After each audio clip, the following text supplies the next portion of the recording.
In this video, we are going to be discussing divine separation, or the set of circumstances that create karmic endings in relationships. And no show displays a good breakup better than Degrassi. Why do you get to be happy? I mean, our whole relationship was completely pointless. It wasn't pointless, Katie. It's just over.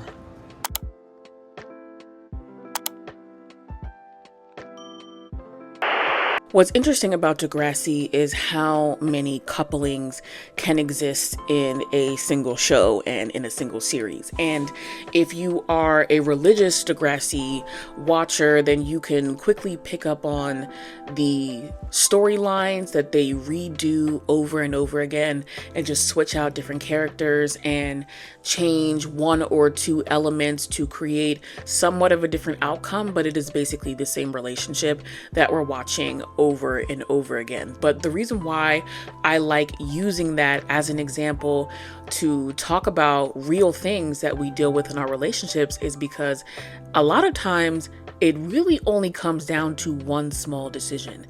It comes down to Craig deciding to date Manny in this reality, and then in a warped reality deciding to date Emma. If you know, you know.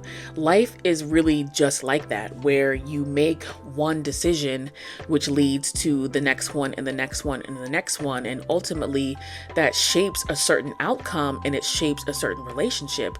But us making an equally different decision could totally create a different timeline. And really what we're looking for are relationships in our life that are creating elements for us to grow, or creating circumstances for us to grow and evolve as a person. That's really what our romantic relationships are for.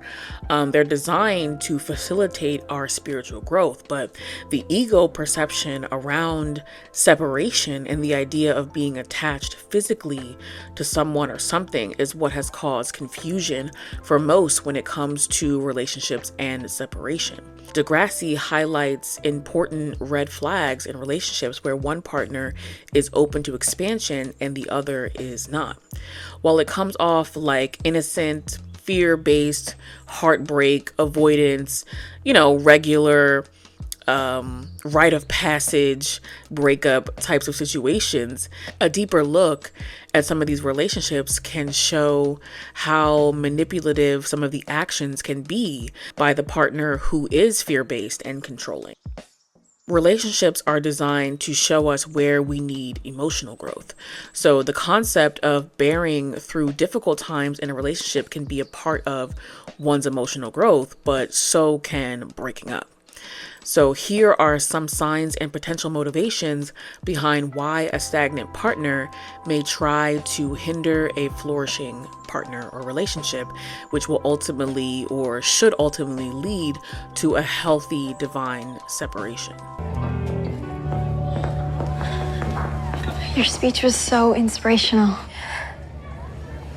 Also, I think we should break up. So remember how I said Degrassi will do the same type of characters and the same relationship, change a couple of elements, rinse, repeat, and pretend like it's something different, but it's really not. Craig and I are back together. That's it. I'm really happy. No one is gonna come between us. I promise. Let's promise to not fight again. In these first set of relationships where the partner who wants to grow and flourish is coming up against the partner who wants to control and keep things where they are elements of weaponizing illnesses and mental health. We see this dynamic between characters like Ashley and Craig, Zig and Esme, as well as Eli and Claire. And what's difficult about these relationships, especially for the individuals who want to grow, is this idea of not wanting to create a scenario of abandonment for the partner who is the more or the seemingly more in need because of their illness or difference in mental health. We see that in Eli and Claire's relationship, where Claire is becoming clearly overwhelmed with Eli's intensity and the way in which he sort of pushes her into solitude or separates her from the things that she likes and enjoys outside of him. And you can see that same behavior of control happening between Ashley and Craig, even when Craig is really at the height of his manic episode and proposes to Ashley in the middle of her father's own wedding. You know, it's having this inability to allow your partner to be a part of the world without also being with you and doing it the way that you want it done. Ash, I need you. Need you. I need you! Ash, I need you! You didn't show up. I know. I came to the dance. You ripped my heart out! You made a promise, remember? That you'd never leave me. I know. But I think it's time we let go of that. These are the kind of relationships where the control starts to become really, really toxic, but the element of mental health can sometimes make the flourishing partner feel guilty and feel like they don't have the ability to walk away from this connection without seeming like they've abandoned their partner at a low point, or seeming like they don't have any actual empathy or sympathy for what their partner is going through in a mental health capacity, when in reality, the emotional, mental health growth areas of those partners need to be sought out on their own and without necessarily the safety net of a relationship. Now, if the relationship is there and it's intact, that's great. There's no need to necessarily break up a good thing. But when it starts to create stagnation for one or both partners, this is where divine separation is healthy, especially when you look at the relationship between Zig and Esme, who Esme used several different elements of control in this relationship outside of, weaponizing her propensity to self-harm and some of the things that she'd experienced in her life and how that has created certain mental health issues for her. She used that, among other things, to create control in her relationship with Zig, making it more difficult for him to want to separate when he knew it was the healthiest decision for himself. You can't leave! This isn't over! It is for me. I've let one man control me my whole life. I'm not about to do that again. Another element of control and using control as a weapon to delay separation is belittling the dreams and pursuits of the flourishing partner, or acting like the flourishing partner's desire to pursue their dreams is somehow selfish or a lack of prioritization of the relationship. So we see this a lot in Degrassi hetero relationships, but we also see this happen between Paige and Alex and Fiona and Imogen. And I want to spend a little bit more time on those two examples because I think that they really show perfectly the difference in energies that we all possess, whether you're resonating more in your feminine or in your masculine energy, and how those two things are not necessarily gender specific. Oftentimes it has to do with how an individual is resonating at that time. And in those two particular relationships, where there are two women or two girls in a relationship and one wants to flourish and the other one is in a fearful state or is not interested in growing or expanding in that way, it is a great example to look at how masculine energy, which is the seat in the house of fear.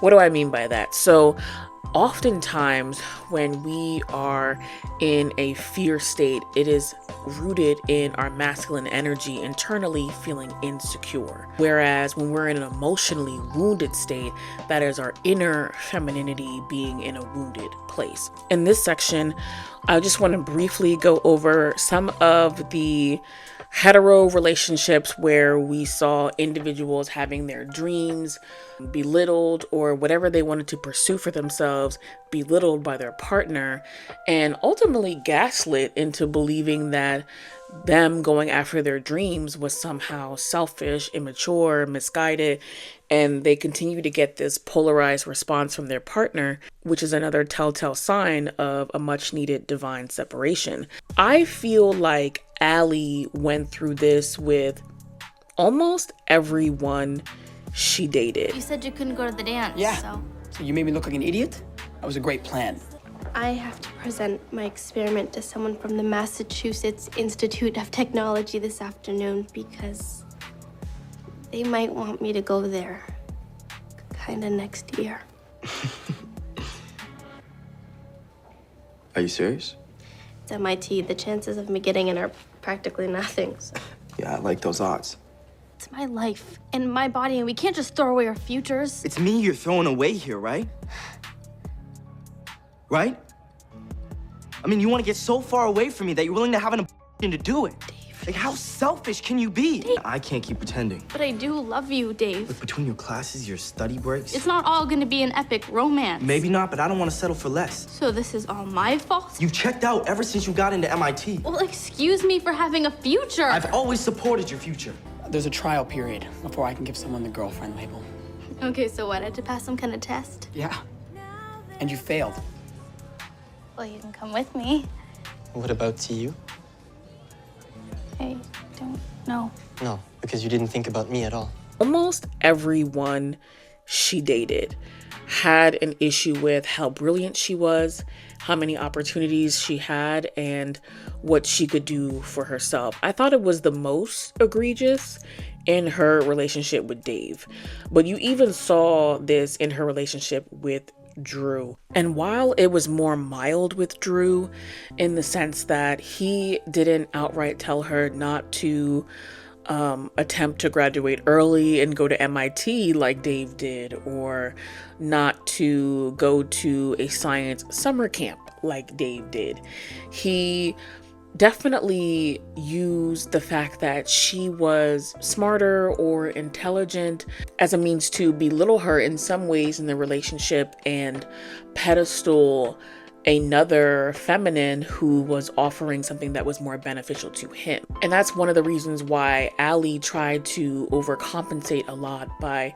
helping him study or writing his paper for him. She wanted to try to utilize her gifts to ultimately lift him up, but it just made him feel even more resentful. And we know that their relationship ultimately ended because Drew has a lot of learning to do outside of Allie, and so does she. She ends up in this relationship with Dave, and like I said, I think this is the most egregious case where there is very little that she could do for herself academically, for her own hopes and dreams that didn't frustrate or trigger Dave into spiraling into some sort of attack on whether or not she took him seriously or was treating him well, just because she was busy, just because she was in the lab, just because she was studying, going as far as even cheating on her when she went to science camp because she wasn't there to meet his needs. And so it's almost like creating these internal forms of punishment in the same way that Drew cheated on Allie with Bianca and Dave cheats on Allie with whatever that girl's name was from the other school. It's like they punish her inside of the relationship for having the audacity to want more for herself, which ultimately leads to a divine separation where she was able to continue to pursue those dreams. But ultimately, she didn't really get supported in her relationships until she started dating Dallas. And even Dallas had a meltdown when he thought that she might be going to a school that was further than his liking. There really is this codependent element in a lot of Degrassi relationships where the male or masculine characters are unable to function in the absence of their feminine and do a lot of things to keep them where they want them until they themselves have an opportunity that they feel like they can't pass up, and then they disappear. We also saw this belittlement of dreams and pursuits a little bit with Manny and Jay. When Jay sabotaged Manny's demo reel for theater school. You know, I think that was kind of a knee-jerk reaction on Jay's part, because he actually did believe in Manny and believe in what it is that she wanted to do for herself. I just think that there is still this element of codependency in a lot of these relationships that is perpetuated and disguised as a yearning for or true love, when truly it is just an element of codependency, the masculine not wanting to lose access to the feminine. So I'm here for a good time, not a long time. It's my little trooper. I need this because you're gonna get famous and leave me. What makes you think I'll wait till I'm famous to leave you? We also saw this control tactic in the relationship between Katie and Jake. Now, mind you, I am in no way advocating for Katie's infidelity during the Vegas trip when she was trying to get her tuition money back by hooking up with the Face Range creator. I'm in no way advocating for her infidelity. However, there were elements of Jake not respecting her choices post Degrassi earlier, even before they got to that point on the Vegas trip. Now, they were both kind of critical of each other. Katie was critical of his decision not to go to college. He was very dismissive and belittling of her and their friends Marisol and Mo applying to college and what it was going to take for them to get in and how seriously they were taking it. He was very trite and just insensitive about their worries. I couldn't go home without my parents' money. What is the big deal about Stanford anyway? It is one of the best schools around, and I got in. And that means more to you than I do?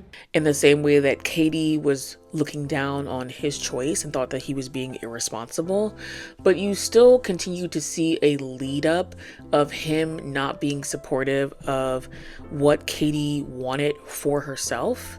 When he found out that she got into Stanford, he didn't have a positive, elated reaction. You don't actually see very many Degrassi men in their relationships having a positive reaction to their partner getting into a certain school, other than when Bianca got into college. Drew was over the moon for her, but we saw this with Spinner and Jane.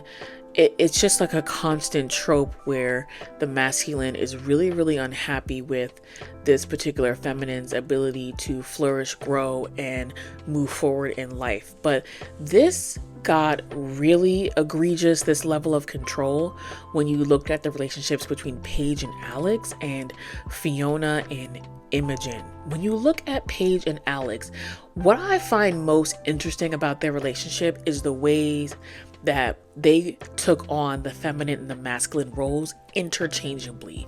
One was not always solidified within one role more than the other. There were times where Alex was more of the pursuer of Paige, and then there were other times where Paige was more of the structure in the relationship, both of them being able to step into that masculine role, but then being able to come back into a place of softness and femininity within their bond together.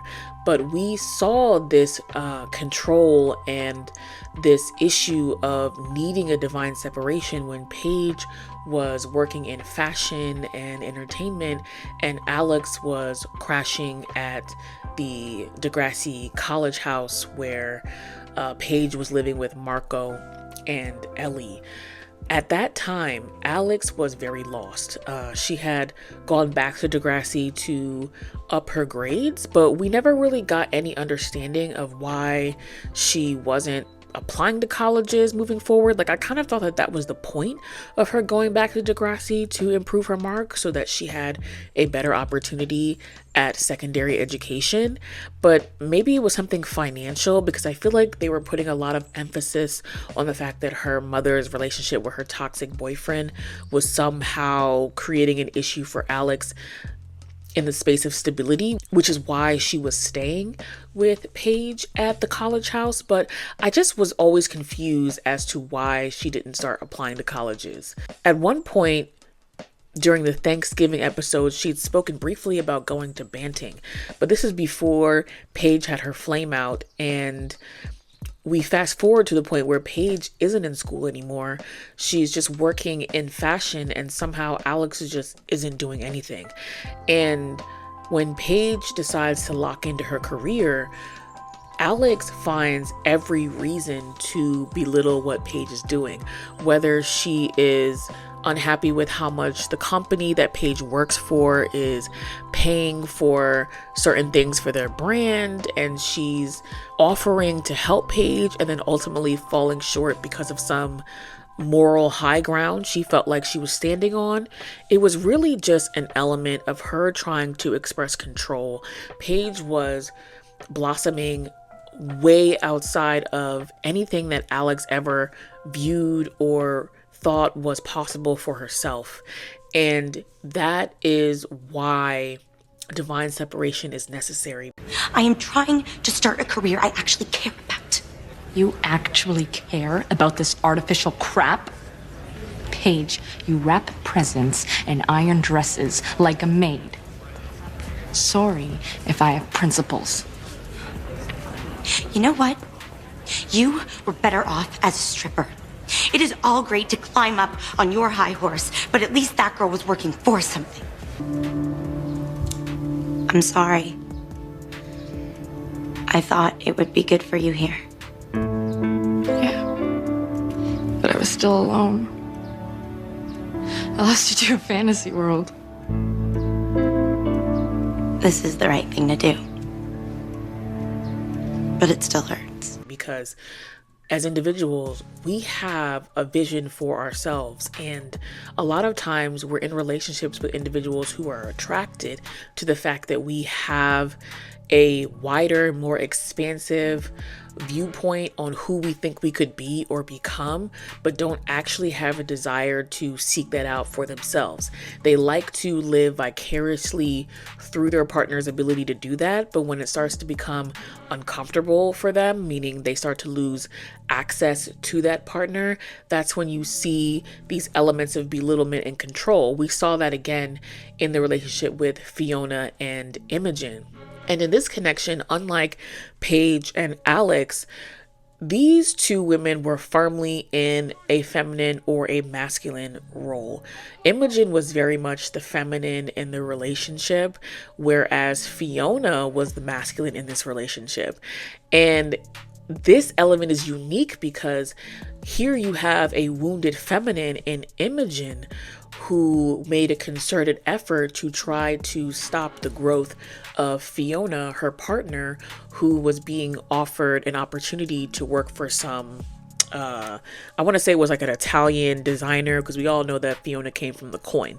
So in this instance, it's not, a codependent masculine who is trying to stifle this relationship. It is an instance where a wounded feminine who was really comfortable in the level where she was at with Fiona, and definitely didn't want to see that change, tried to do anything that she could to manipulate or sabotage Fiona's opportunities. And the reason why I can firmly say that Imogen was the feminine in her relationship, because she goes on to date Jack, one of the characters I feel like I loathe. Like, if I ever make just a random Degrassi opinions video, one of the random opinions is that I can't stand Jack. But Imogen goes on to date Jack, and she's still very much firmly in that feminine role, but is in a wounded place, constantly looking for approval from Jack, changing who she is, becoming a chameleon for Jack. These are the kinds of things that Imogen will do in her relationships in order to gain favor with the masculine in question, whether that be Eli or whether that be Jack. In this case, Fiona was expanding so far out of the realm of capacity of thought for Imogen that there was no way that she could fake or morph into the kind of partner that was going to be okay with having their partner in another country. So that is why she tried everything that she could to sabotage and manipulate it. Ultimately, her love, reverence, and appreciation for Fiona outweighed her own selfish desires, and we saw her make the amicable decision to end the relationship, keeping their friendship intact. Another element of control that a stagnant partner might use on a flourishing partner to delay a separation is creating attitudes, environments, or circumstances that hinder the flourishing partner's ability to make free will decisions. We see this in the relationship between Declan and Holly J, KC and Jenna, Anya and Sav, and Imogen and Eli, with whom I mentioned before. Imogen, because she was so firmly rooted in her wounded femininity, went as far as manipulating what was benefiting Eli's mental health journey in order to alter his ability to make a decision in a clear-headed state between her or Claire. We also saw these elements with Casey and Jenna, because realistically, Jenna was deceptive in her relationship with Casey in the same way that Casey became deceptive in his relationship with Jenna. And that is why you need to be careful with how you get into a relationship with a person, because at the end of the day, Jenna was deceptive in her friendship with Claire, knowing that she wanted to go after Claire's boyfriend being Casey. At my old school, I was such a boyfriend stealer, especially with bad boy types. They're totally my weakness. I'm with Casey. Aw, he is so cute. But don't worry, Claire Bear. I won't even look at him. Jenna was also later deceptive in her relationship with KC when she was experiencing signs of pregnancy, and due to her own fear of dealing with that situation, ultimately made it so that they couldn't make a decision together about what to do about it. She sort of made that decision for them, and that took away Casey's ability to weigh in intelligently about how he felt like they should proceed. She created a circumstance that hindered their abilities to make choices, and then ultimately it ended up backfiring, and Casey ended up abandoning her during her pregnancy. Now, I am in no way advocating for that element of things, but I do think that it created this energy of deception between the two of them, where they were making decisions to keep each other together, even if it wasn't healthy, but they were also serving themselves on the side, whether that was Jenna being more concerned about her own fears and the reality of being pregnant, or Casey disconnecting from the relationship and starting a new relationship with Marisol while he had Jenna move into his home.